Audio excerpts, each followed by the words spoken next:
ये देखिए, ये ऐसे चला गया है टू इनफाइनाइट। ये है, ये बी है। मान लो यहाँ 6 माइक्रोफेरेड, 3 माइक्रोफेरेड,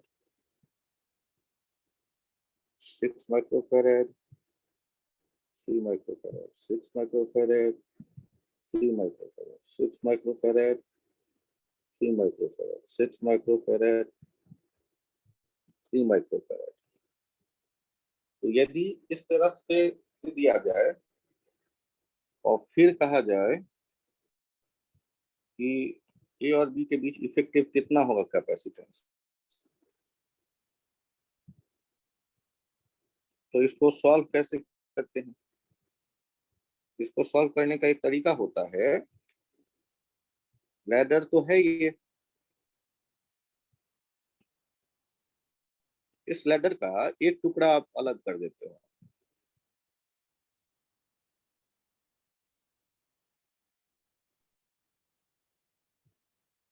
बहुत बढ़िया, ये ए डैश बी डैश कह देते हैं। और उसके बाद आप चेक करो,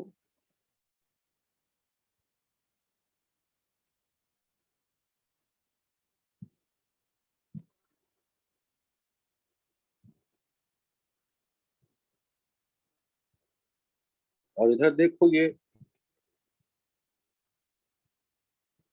जो है दो टुकड़े हो गए। तो यदि ये सीढ़ी था, सीढ़ी का एक स्टेप कट करके मान लो हटा दें।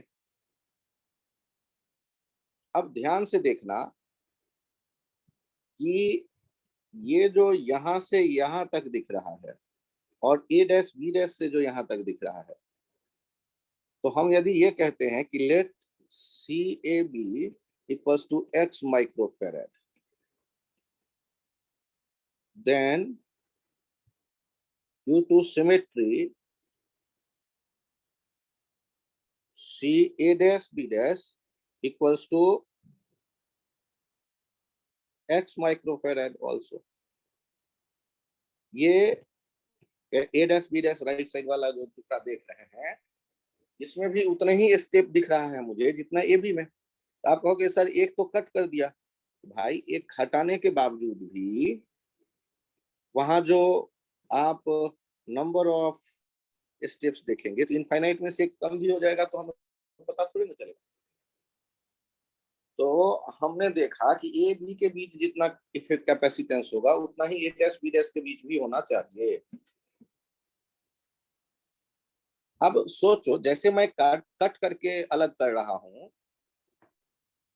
वैसे इस टुकड़े को मैं वापस अटैच भी कर सकता हूं। अब हमारे पास नया क्या है, ये तो था ए बी के बीच, और पीछे ला करके हमने जो पूरा का पूरा ए डैश बी डैश वाला था, वो ए डैश बी डैश वाला कितना था, एक्स, उसको ला करके हमने अटैच कर दिया। ये 6, ये 3। अब यदि मैं बात करता हूं तो 3 और एक्स किस में हो गए, तो सी ए बी हम किसके बराबर लिखेंगे, वो लिखेंगे 6 into 3 plus x upon 6 plus 3 plus x. क्यों? क्योंकि 3 प्लस एक्स और 6 आपस में सीरीज में हो जाएंगे। और सी ए बी खुद किसके बराबर होगा, एक्स के बराबर। 18 plus 6x upon 9 plus X, 9x plus X square equals to 18 plus 6x, X square plus 3x minus 18 equals to 0। x equals to minus B plus minus under root B square minus 4ac by 2a। दोनों minus रखेंगे तो ये तो बेकार, तो मतलब positive value x होना चाहिए। Under root 81/2।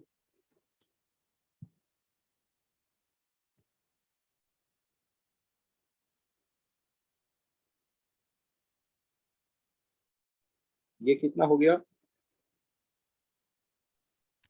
x इक्वल्स हो जाएगा 81 का 9, 9 माइनस 3 6, 6/2 3 माइक्रो फेरेड। चेक कर लीजिएगा कैलकुलेशन सही सलामत है।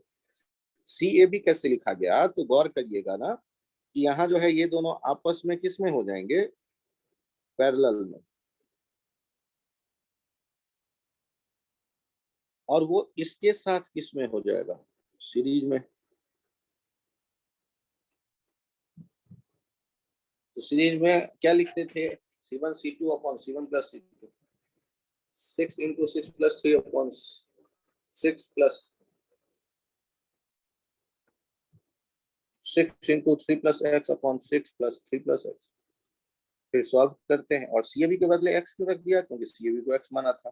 फिर ए डैश बी डैश जो बड़ा सा टुकड़ा था उसके बदले एक्स क्यों रख दिया? क्योंकि ए डैश बी डैश का भी इफेक्टिव उतना ही था एक्स जितना मैंने ए बी का माना था। क्योंकि इनफाइनाइट स्टेप में एक स्टेप कम कर देने से भी कोई खास अंतर तो पड़ा नहीं था सर्किट पे।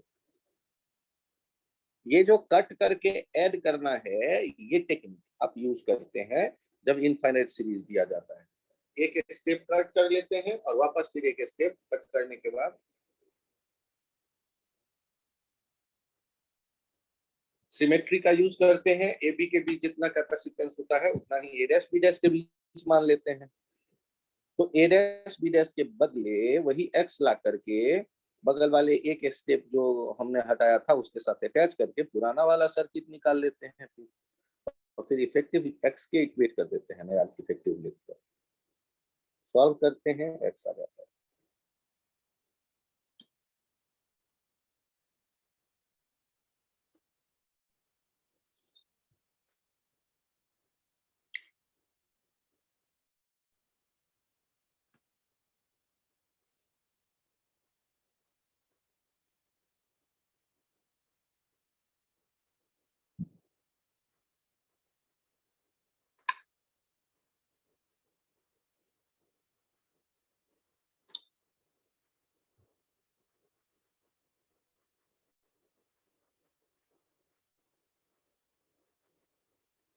जिन लोगों को समझ में आया प्लीज हैंड राइज कर दे।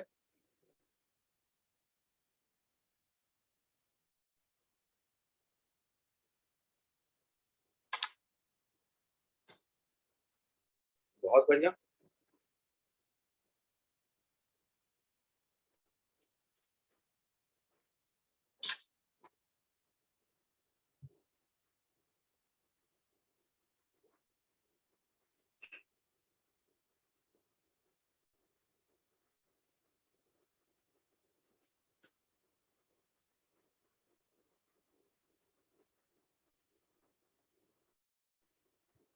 आर्यन वाधवा क्या आपको एक बार और समझाऊं? दुष्यंत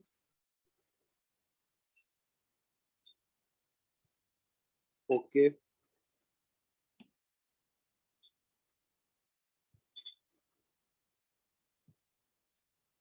आप लोग नोट कर लें तो मैं पेज चेंज कर दूं।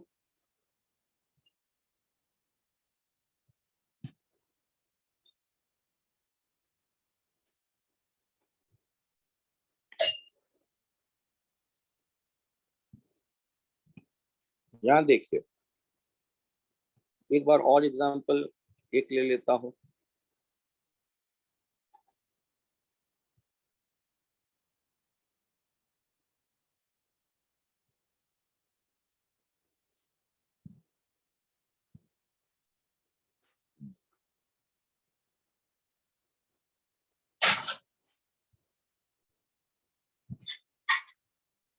ये आप चेक करिए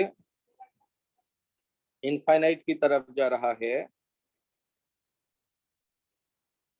6 माइक्रोफेरेड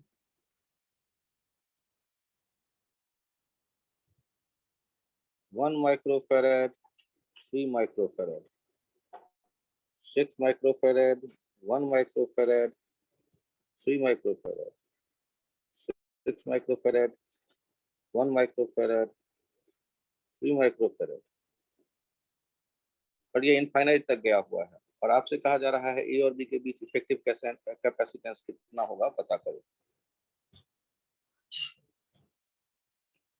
तो सॉल्व करते वक्त क्या करना है, ये बहुत बड़ी सीढ़ी थी, इस लैडर, और ये बहुत बड़ी सीढ़ी थी, तो इसको आपने क्या किया, इसके यहाँ एक नया point A dash B dash मानकर वहां से 2 टुकड़े कर दिए,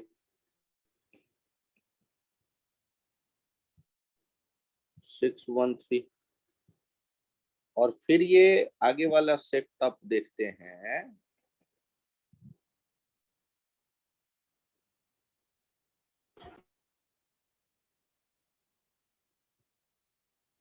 ये ए डैश बी डैश, और ये कंटिन्यूड है,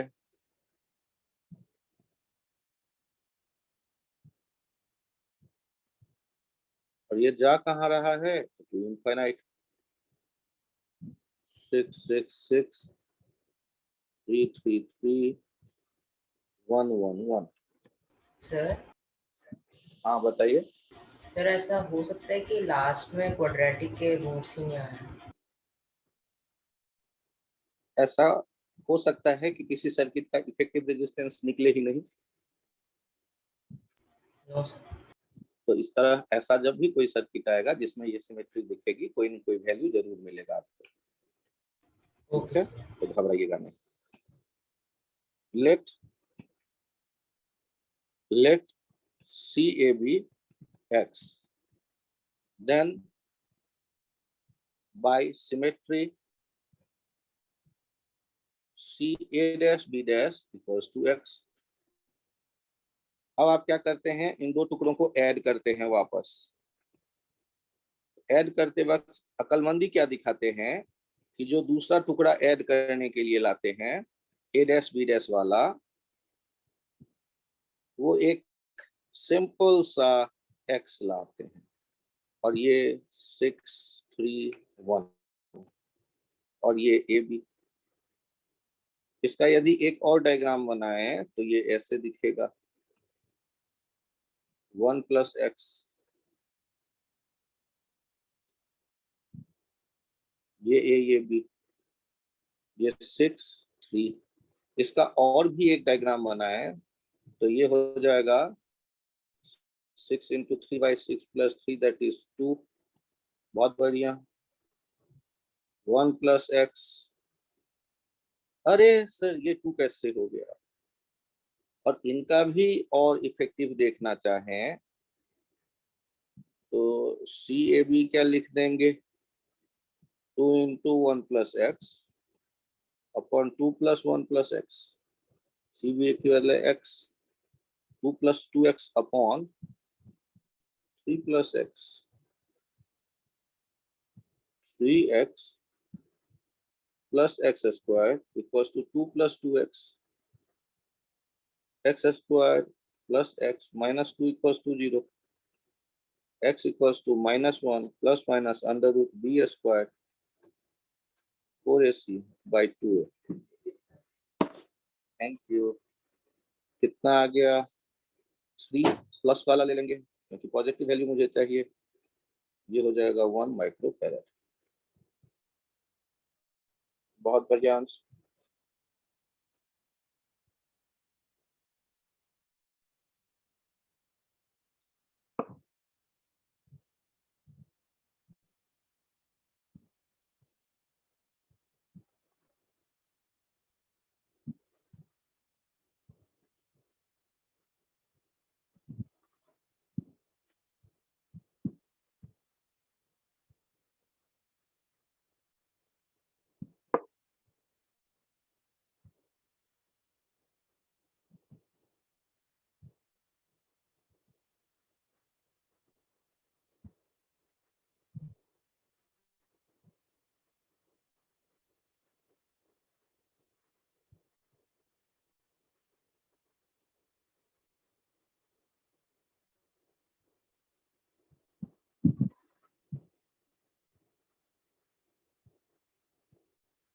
आप लोग नोट कर लें तो मैं पेज चेंज कर दूं।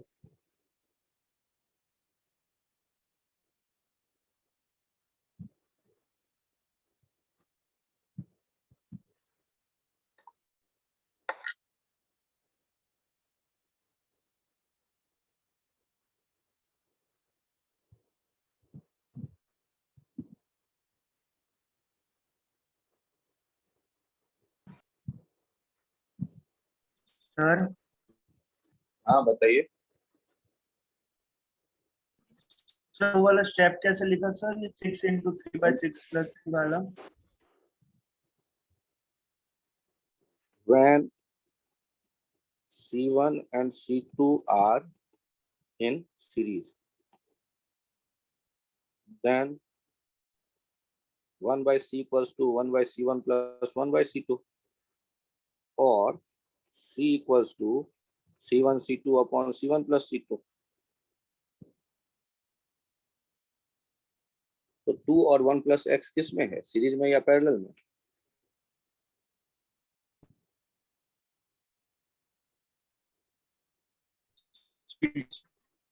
सीरीज में कौन सा फॉर्मूला लगेगा? 2 into 1 plus x upon 2 plus 1 plus x. 6 और 3 फिर से बोलो। 6 और 3 सीरीज में आए थे। अरे कैलकुलेशन नहीं समझ में आ रहा है या सीरीज पैरेलल का फॉर्मूला नहीं पता है?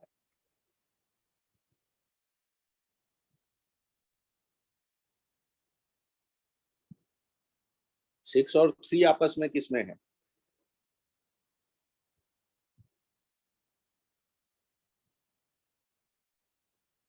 यहाँ पर यदि ए से चलेगा क्यू चार्ज तो कितना चार्ज पहुंचेगा बी पे? कैसे लिखोगे? Plus Q minus Q plus Q minus Q plus Q minus Q. अब बताओ 6 और 3 किस में है, पैरेलल में,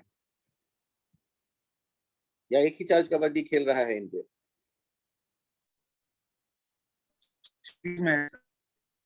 इसलिए सीरीज में है क्योंकि एक ही चार्ज जा रहा है ए से बी पे। तो वो जो 6 होगा 3 होगा या 1 प्लस एक्स होगा, तीनों के तीनों सीरीज में है। आपको लगे कि नहीं सर ये तो मेरे अकल में नहीं आ सकता, चलो ये वाला अकल लगाओ। 1 by C A B equals to 1/6 plus 1/3 upon 1/1 plus X. कम से कम यही अकल में आ जाए तो बड़ा काम हो जाएगा हमारा, कोई दिक्कत नहीं। 1/6 प्लस 1/3 बाई 1/1 प्लस एक्स। चलो इससे काम कर लो, सॉल्व कर लो एक्स। ये समझ में आया? Yes sir. ये लिख लो, मुझे कौन सा जल्दी है। यही मैंने क्या कर दिया है, 1/6 equals to 3 plus 6 upon 6 into 3 plus 1/1 plus X. ये हो गया 2 प्लस 1/1 प्लस एक्स, 1/x। उधर एलसीएम एलसीएम लेकर के इन्वर्टेड कर दो तो देखो यहीं पहुंच जाने वाला है, जहां पहुंच जाओगे तुम। मैंने सीधे वहां से काम शुरू किया।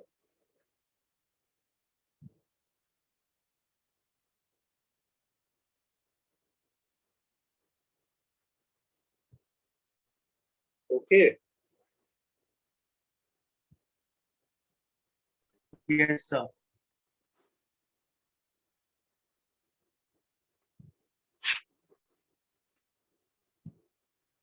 यहाँ है एक सर्किट एनालिसिस में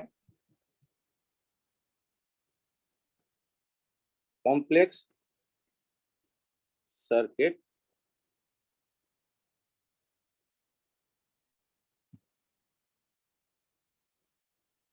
with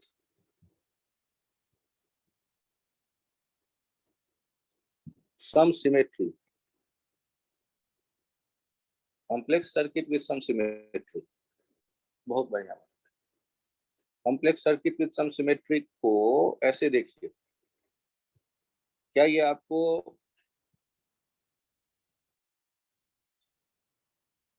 balance with stone bridge दिख रही है क्या? डाटा मैं लिख रहा हूं 1 microfarad, 1 microfarad, 2 microfarad, 2 microfarad, 1 microfarad. क्या ये बैलेंस विथ स्टोन ब्रिज है? No sir. और आपसे क्या कहा गया कि ए बी के बीच इफेक्टिव कैपेसिटेंस बताइए। लफड़े तो है।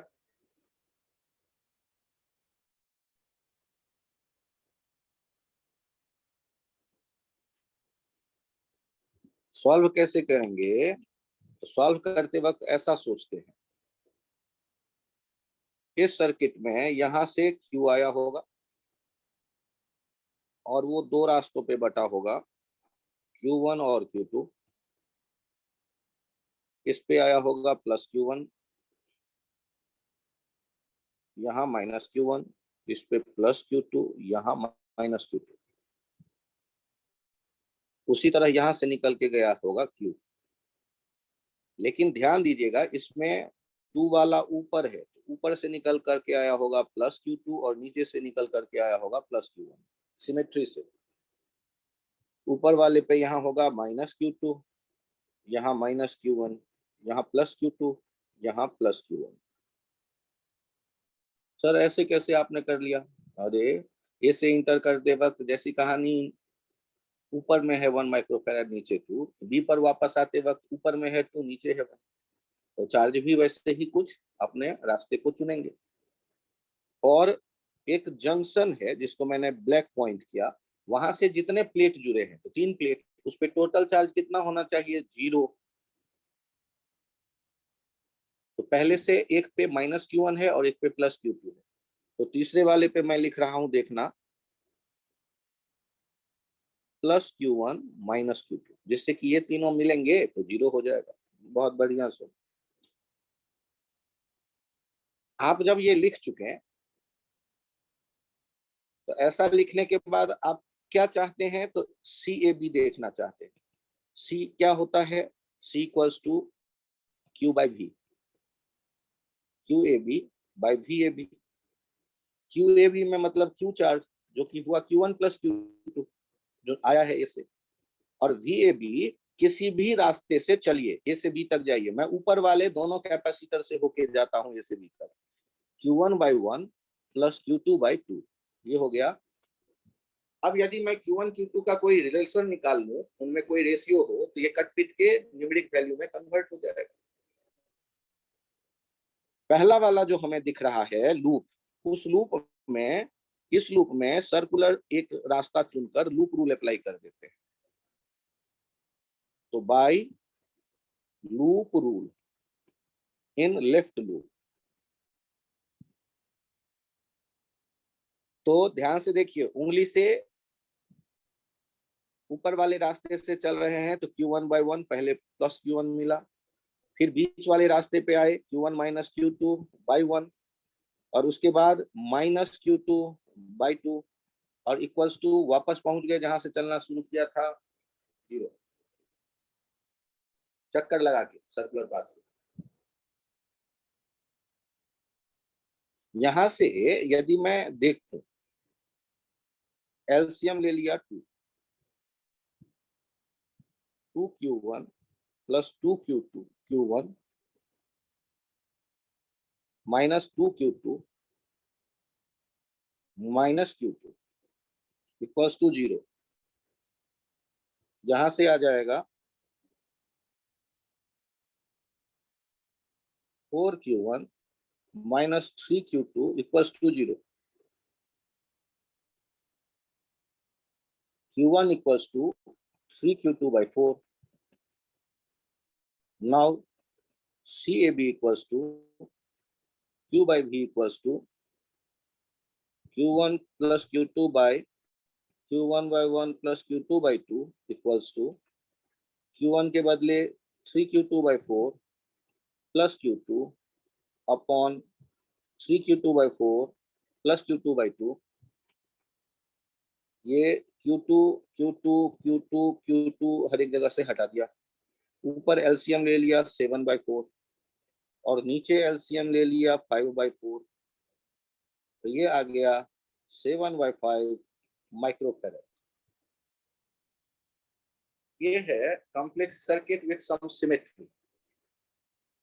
सिमेट्री था तो Q1 Q2 को मैंने इधर उधर भेज दिया, ऊपर से Q1 गया, नीचे से Q2, और वापस आते वक्त ऊपर वाले 2 से Q2 निकल के आया, नीचे वाले Q1 से नीचे वाले 1 माइक्रोफैराड से Q1।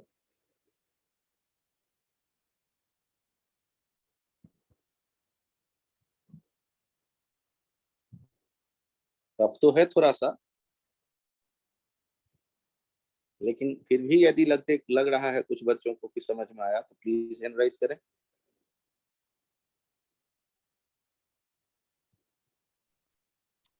सर हाँ बताएं। सर एक बार वो बता दो कि कैसे वहां से पहले Q1 एंटर करा, फिर Q2 निकल के बाहर आया।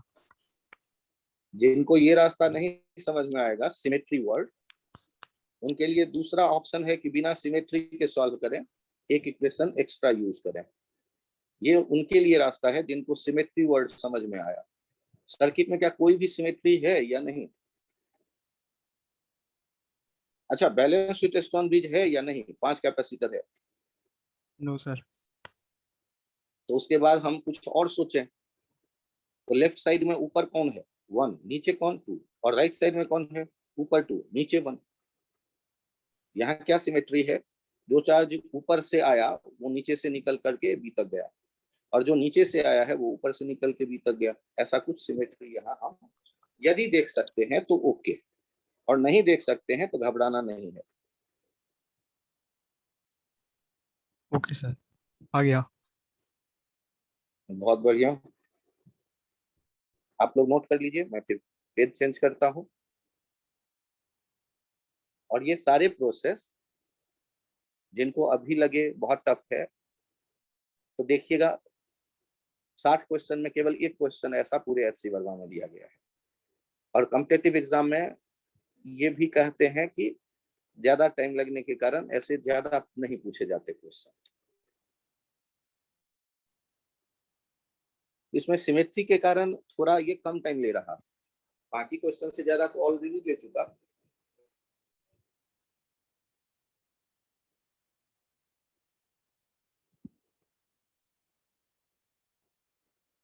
देखिए इससे कम टाइम लगेगा यदि आप इसे एनालाइज करें।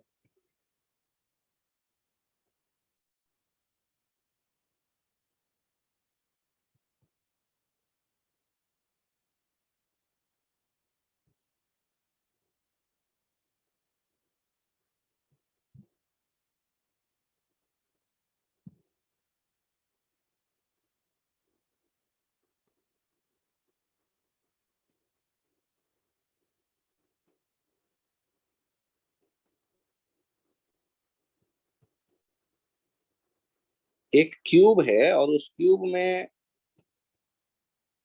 सारे कैपेसिटर एक जैसे हैं। पिछला पेज एक बार देख लें, जिनको कल कंप्लीट करना है वो लिखने वाला काम कंप्लीट कर लें, और सॉल्व करने वाले में लास्ट लाइन सीधे लिख लें।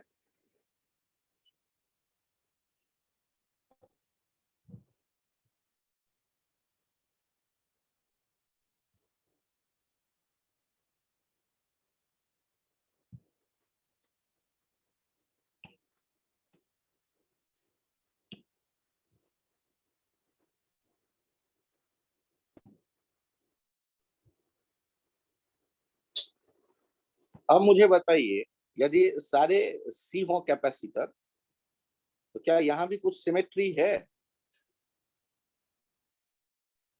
Yes sir. तो सोचो, ज्यादा मत सोचो, थोड़ा सा ही सोचो। यहाँ से क्यू आएगा और बी से निकल के क्यू जाएगा, तो क्यू आएगा तो ए से बी तक जाने के जो तीनों रास्ते यहाँ ए के पास दिख रहे हैं, वो तीनों रास्ते एक जैसे हैं या अलग अलग हैं? सर एक जैसे। तो यहाँ पर ये Q/3, यहाँ पे भी आया Q/3, और यहाँ पे भी आया Q/3, यहाँ पहुंचा होगा Q/3। अब उस Q/3 के 2 रास्ते दिख रहे हैं, ये दोनों रास्ते अलग अलग हैं या एक जैसे हैं? बी तक, यहाँ से सी तक जाने के लिए, बी तक जाने के लिए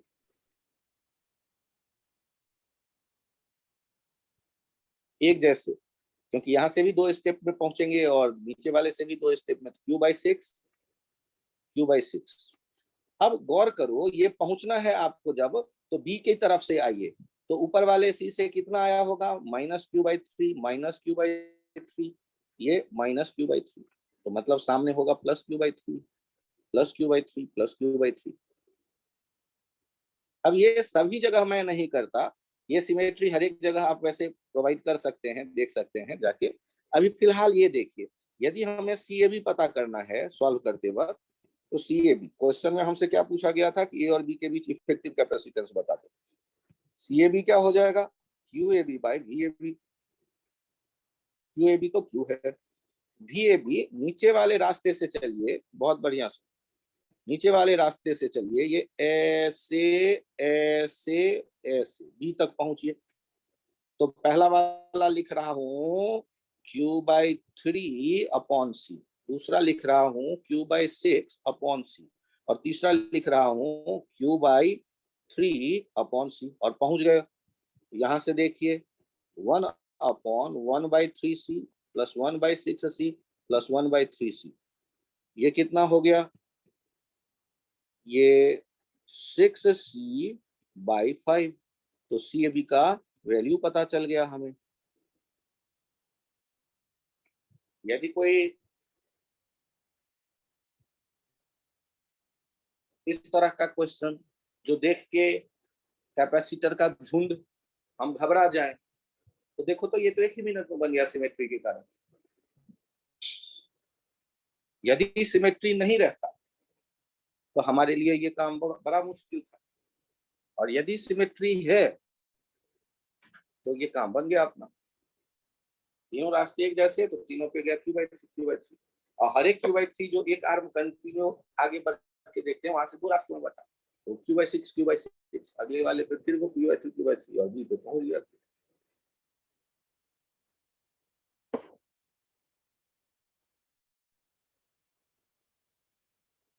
जिन लोगों के ये समझ में आया प्लीज हैंड राइज करिएगा।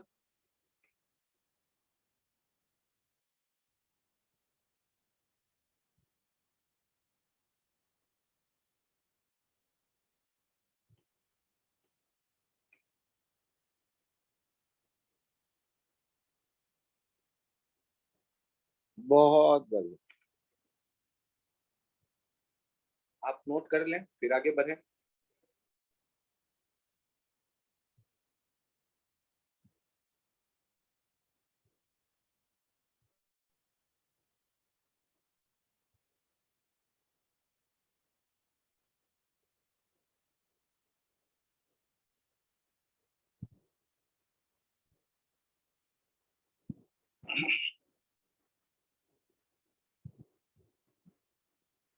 मैं पेज चेंज कर लूं।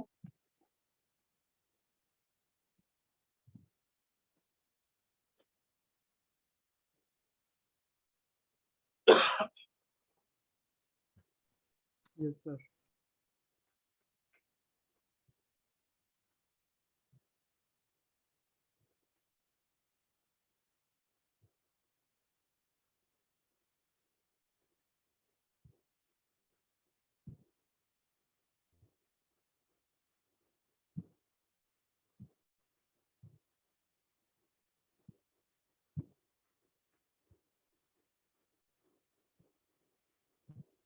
यहां देखिए अगला हेडिंग,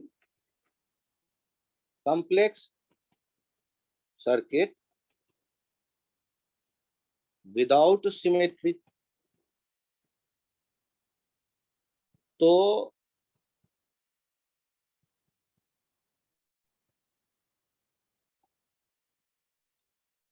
यहां मैं जो अब चित्र बना चुका, इसमें आपको बता रहा हूं 1 microfarad, 2 microfarad, 3 microfarad, 1 microfarad, 3 microfarad. क्या यहाँ भी सिमेट्री हम ढूंढ पाएंगे? 1 2 और वो तो 1 3 है। यदि 1 2 ही होता तब तो बैलेंस हाँ, विद सर। स्टोन ब्रिज हो जाता। अब यहाँ सिमेट्री यदि नहीं है, और क्वेश्चन में तो यही कहा जा रहा है, CAB कितना होगा बताओ। तो सॉल्व करते वक्त हमने क्या किया, लेफ्ट से A आया और B से ये A से Q आया और B से Q बाहर निकला। अब यहाँ ऊपर यदि Q1 और नीचे यदि Q2 देखता हूँ और यहाँ Q3 देख लेता हूँ आते हुए, Q1 तो plus Q1 minus Q1 plus Q2 minus Q2 plus Q3 minus Q3, तो इधर आया होगा Q1 माइनस Q3, और यहाँ से ऊपर वाले जंक्शन से देखिए टोटल 0 हो जाए, उसके लिए राइट साइड मैंने लिख दिया प्लस Q1 माइनस Q3 और यहाँ माइनस, और नीचे देखिएगा क्या हो जाएगा Q2 प्लस Q3 प्लस यहाँ माइनस। अब ये इन लेफ्ट लूप में हम क्या लिख सकते हैं, Q1/1 plus Q3/3 minus Q2/2 equals to 0। इन ये ऐसे चल लिए और इसमें भी मैं ऐसे चल लेता हूं, in right loop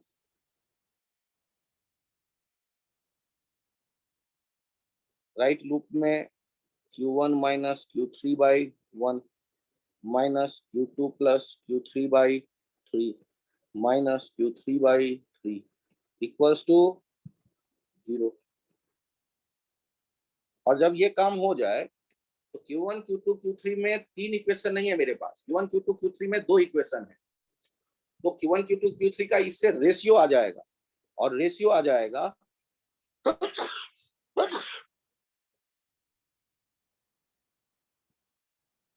solving equation 1 and 2 we will get ratio of Q1 Q2 and Q3,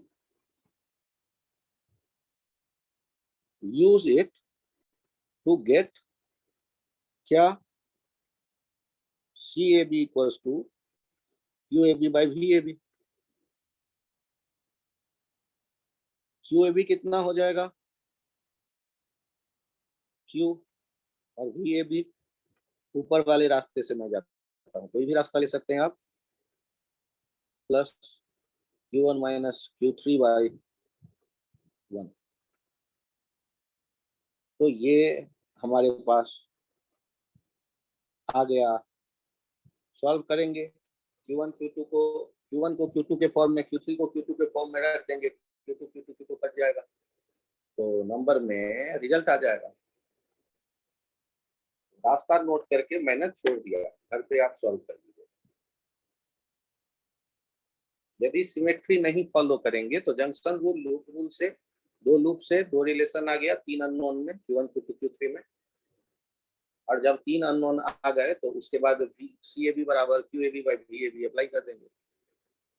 ए से बी तक जाने वाला क्यू चार्ज ही तो 2 रास्तों पे गया, Q1 Q2, Q के बदले Q1 प्लस Q2 लिख दिया, और ऊपर वाले रास्ते से गए ए से बी तक, तो Q1/1 plus Q1 minus Q3/1, ये हो गया पोटेंशियल डिफरेंस ए से बी तक, तो कैपेसिटर के क्रॉस V1 प्लस V2।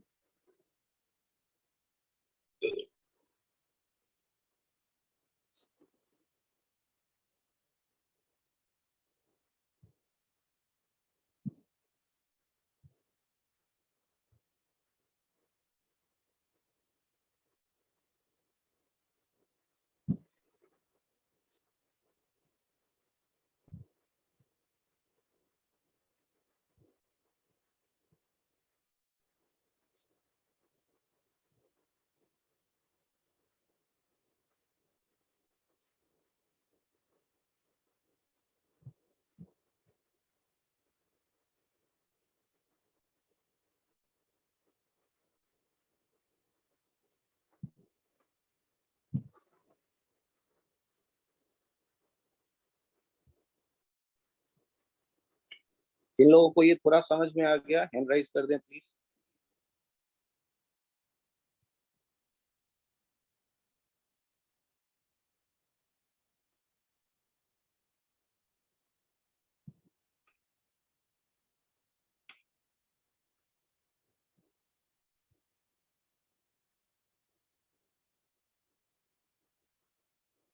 ठीक है, बहुत बढ़िया।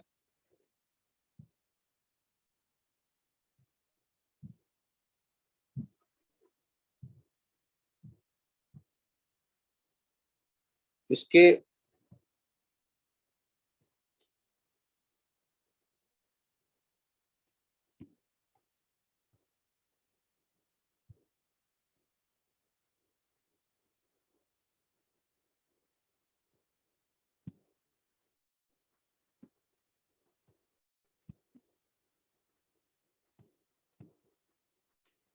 पैरेलल पहले perpendicular mirror image like symmetry. अब ये perpendicular mirror image like symmetry का क्या मीनिंग है?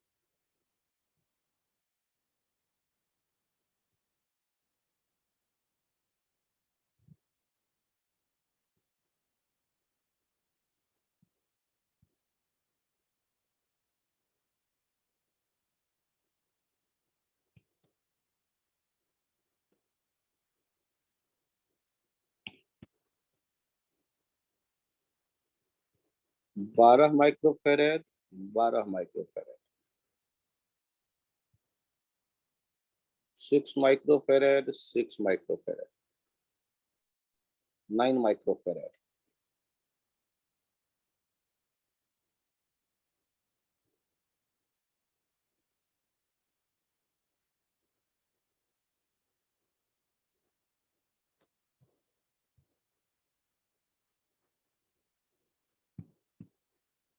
Eight microfarad, 8 microfarad. और इस एग्जांपल में आपको ए और बी के बीच इफेक्टिव कैपेसिटेंस बतानी है। और मैंने आपसे कहा, एक बार और सोचिए कि तो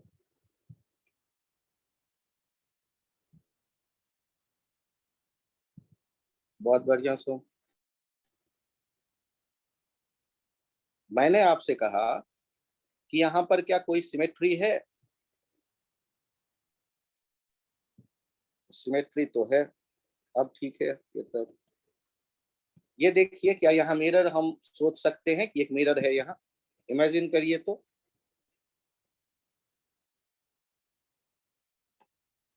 देखिए, 6 माइक्रोफेरेड जितना दूर है प्लेन मिरर जो आपने एज्यूम किया है, उतना ही पीछे है 6। 12 माइक्रोफेरेड जितना दूर है लेफ्ट साइड में, उतना ही राइट साइड में 12। 8 जितना लेफ्ट साइड में दूर है, उतना ही राइट साइड में 8। और 9 माइक्रोफेरेड कुछ खुद मिरर पे लेटा है, तो वो उसका इमेज भी मिरर पे ही बन गया। सोचो,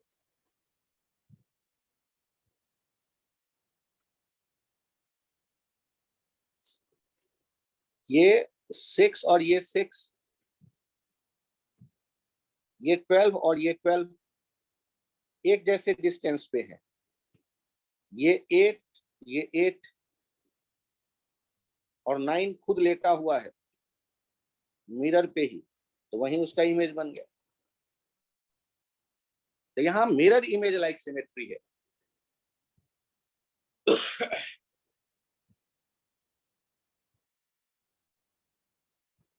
ध्यान दीजिएगा, यदि यहाँ Q1 चार्ज होगा तो यहाँ भी Q1 होगा।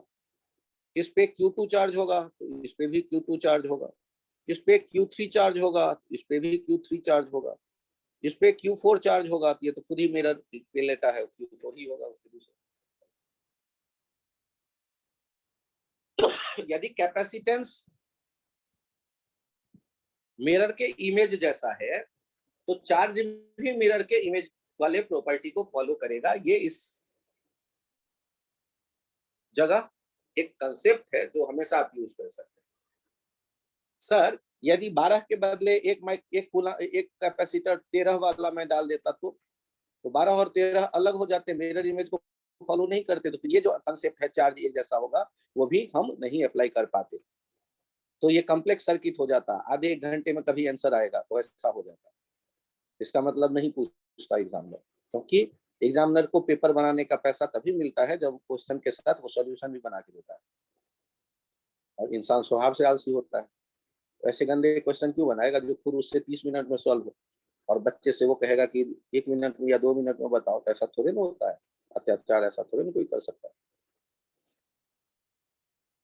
तो जब इस तरह का कोई सर्किट आए जिसमें बहुत सारे कैपेसिटर हैं, तो कोई ना कोई सिमेट्री होगा जिसके आधार पे उन्हें आप सॉल्व करेंगे। अब ध्यान दीजिए, ये जो दोनों Q3 वाले हैं, ये Q3 वाले क्या कहलाने लगेंगे, ये Q3 वाले कहलाने लगेंगे सीरीज में, क्योंकि एक ही जैसा चार्ज है। इसका मतलब दोनों Q3 जो दोनों 6 माइक्रोफेरेड है, उसमें ये चार्ज आया होगा, plus Q3 minus Q3 plus Q3 minus Q3, और नीचे वाले रास्ते अलग कर देंगे। नीचे वाला रास्ता अलग, ऊपर वाला रास्ता अलग। वहां जो जुड़ा हुआ है उस जुड़े होने की कोई आवश्यकता नहीं है,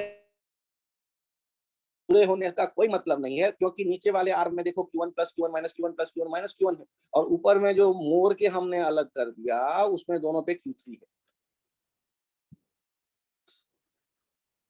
अब दोनों Q3 वाला 6 और 6 आपस में सीरीज में हो गए। सीरीज में 6 और 6 कितना हो जाएगा, 6/2 3। और 3 और 9 आपस में किस में हो जाएंगे, पैरेलल में। 3 और 9 हो जाएगा 12।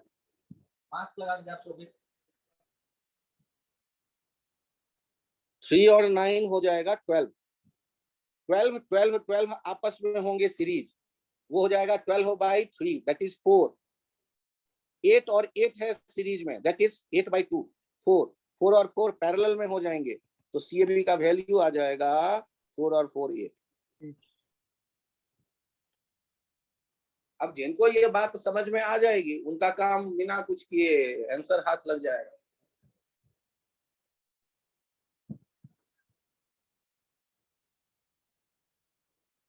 अपर्णा मास्क लगा ले।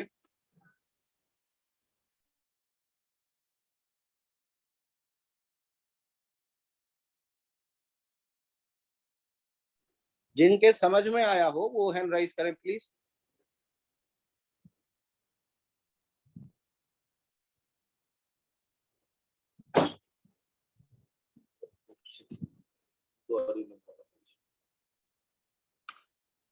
Tough times.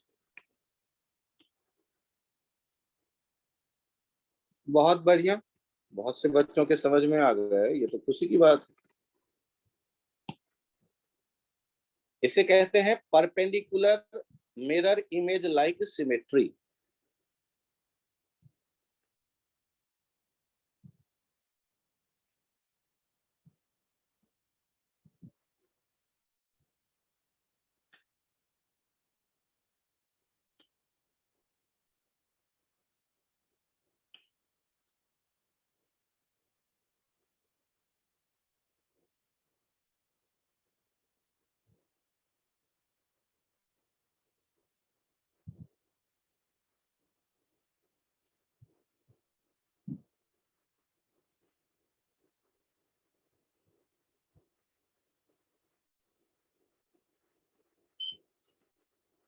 और एक है parallel mirror image like symmetry.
मुझे ये बताइए, क्या यहाँ भी कोई मिरर आपको दिख सकता है क्या?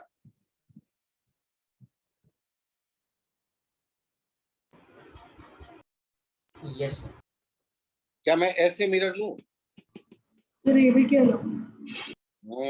तो सर इसीलिए इसका नाम, हॉरिजॉन्टल। हाँ Horizontal, sir. इसीलिए इसका नाम जो रखूंगा वो रखूंगा ये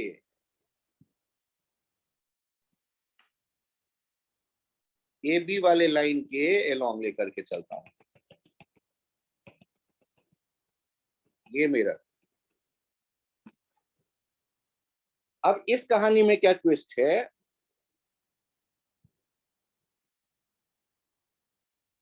यहां जो कंसेप्ट यूज करते हैं,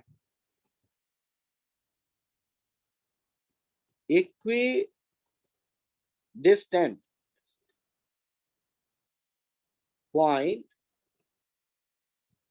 points from the parallel mirror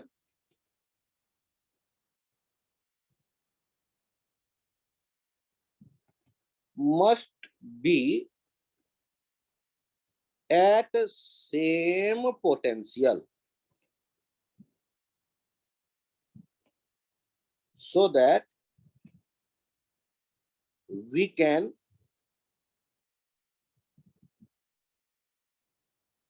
fold the circuit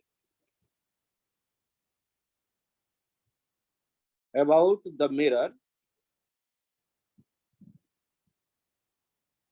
to join equipotential points.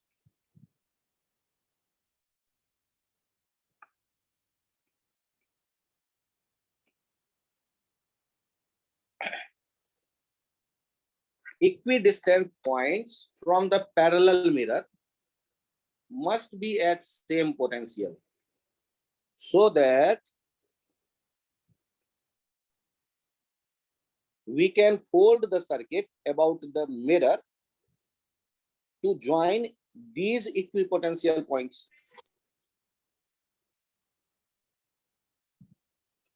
To join these equipotential points.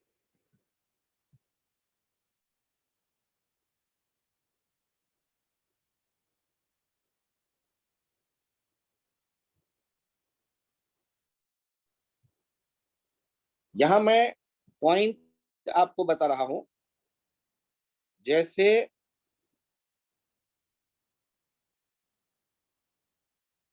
एक पॉइंट को मैंने कहा M और एक को कहा N। ये मिरर पे जो पॉइंट O है, क्या वहां से वो इक्वी डिस्टेंस है?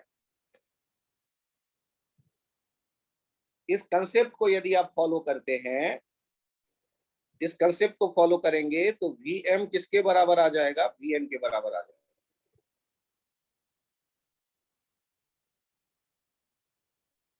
क्योंकि वो जो मिरर आप ले रहे हैं उससे वो इक्वी डिस्टेंस है। सर मैं आपकी बात क्यों मान लूं? तो यदि नहीं मानते तो कोई बात नहीं, आप कॉम्प्लेक्स सर्किट की तरह ही नहीं देखो, टाइम बर्बाद करो अपना। फिर भी थोड़ा सा लॉजिक देखना है, थोड़ा सा, ज्यादा नहीं।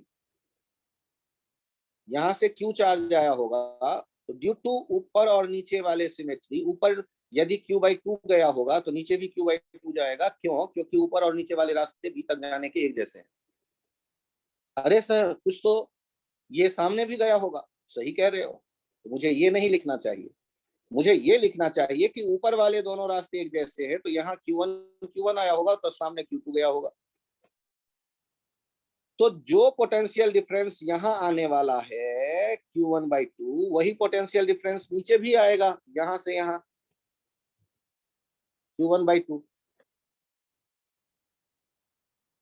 तो A पर पोटेंशियल VA है तो M पर पोटेंशियल हो जाएगा VA माइनस Q1/2, VM हो जाएगा VA माइनस Q1/2।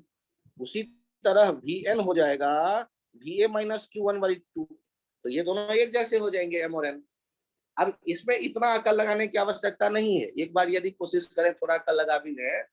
कंसेप्ट ये याद रखना है कि पैरेलल मिरर से जो एक जैसे डिस्टेंस पे पॉइंट्स होंगे उनकी पोटेंशियल एक जैसी होगी। तो उन पॉइंट को यदि मैं अटैच भी कर दूं आपस में जोड़ भी दूं तो कोई फर्क नहीं पड़ता, एक नया सर्किट बनेगा जो आसान हो जाएगा एनालाइज करने में।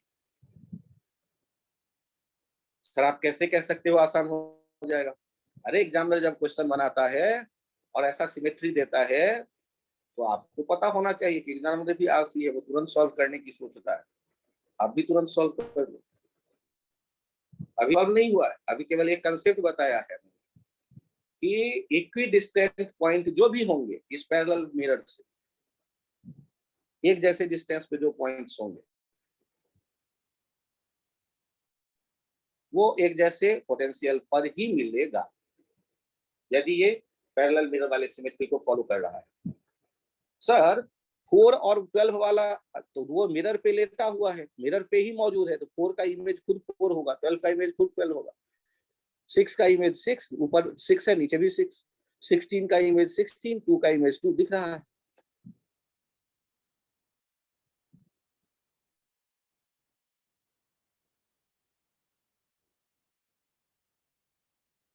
गौर करिए, यदि आप इसको फोल्ड करते हैं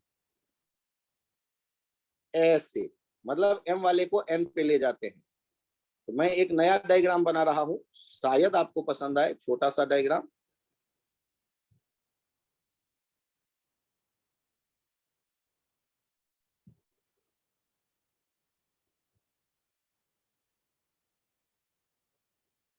सर नीचे जो था वो पॉइंट कहाँ गया, मैं भी ढूंढ रहा हूं। देखो m और n एक ही जगह रख दिया, आपको दो कैपेसिटर दिख जाएगा ए से mn के बीच, और mn से b के बीच भी दो कैपेसिटर दिख जाएगा।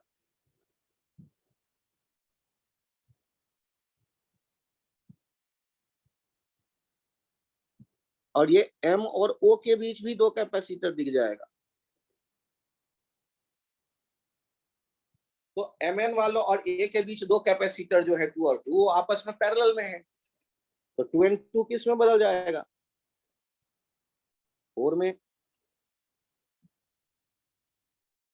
आपके सामने अब नया सर्किट ऐसा कुछ दिखने लगेगा।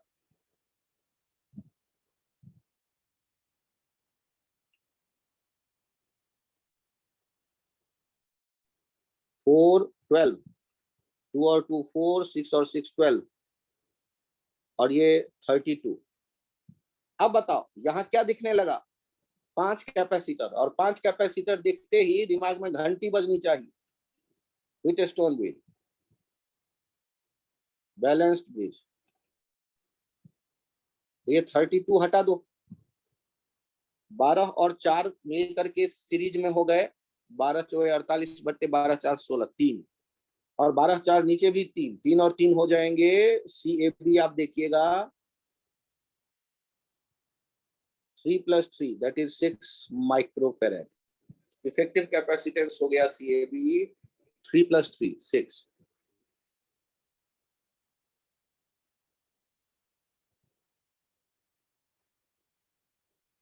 तो पैरेलल मिरर इमेज के साथ ये व्हीटस्टोन ब्रिज आ जाता है मोस्टली, पैरेलल मिरर इमेज के साथ, अब आपको हेल्प कर देता है। और यदि बैलेंस व्हीटस्टोन ब्रिज नहीं रहता, 4 12 के बदले कुछ और दे दिया होता 12 12, तो बैलेंस नहीं रहता, तो फिर वो कॉम्प्लेक्स सर्किट एनालिसिस में चला जाता। तो 1 मिनट में यदि सॉल्व करना है ये सारा, या 2 मिनट या 3 मिनट में, तो निश्चित रूप से वो इस तरह अरेंज करेगा डाटा कि वो पैरेलल मिरर के कंसेप्ट फोल्डिंग वाले आइडिया अप्लाई करने के बाद आपको बैलेंस व्हीटस्टोन ब्रिज मिल जाए। और यदि ऐसा हो गया तो काम बन गया आपका। जिन लोगों को ये सॉल्यूशन समझ में आया प्लीज हैंड राइज करें।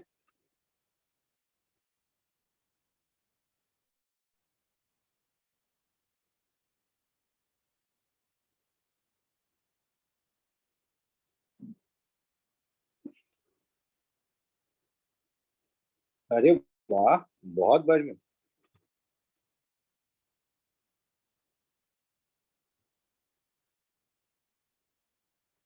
अभी के लिए इतना ही, thank you, bye bye. HC Verma try करिए आप लोग घर में, काफी अच्छा रहेगा। डाइलेक्ट्रिक वाले क्वेश्चन अभी छोड़ दीजिएगा।